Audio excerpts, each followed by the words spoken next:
Owner yang ni, kalau tak kering, Dia bayar balik. okey. Kita nak tengok hari ni siapa yang berani sahut cabaran kita. 30 minit flash combo.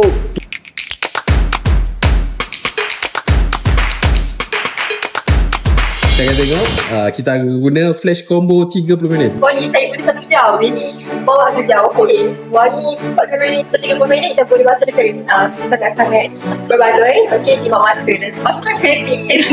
Recommend. Bila anda datang dekat Dobi Berblade Plus, pucung indah ni senang saja guys. Bawa pakaian, masuk dalam satu mesin, scan bayar, basuh dan kering, siap. 30 minit. Okey, cantik. Kering, wangi. Kering, wangi. Baik bang. Mantap. Okey. Ui, bantal pun kering bang Ada. Baik. Betul-betul kering sini. Kita nak tahu. Kering. Baik. Okey, semua kering tak? Abang tengok, test. Kalau tak kering saya bayar balik bang. Kering Kering dan berbau wangi lah. Hati lah. Puas hati bang? Puas hati. Kering ke tak kering? Kering sangat. Wangi tak wangi?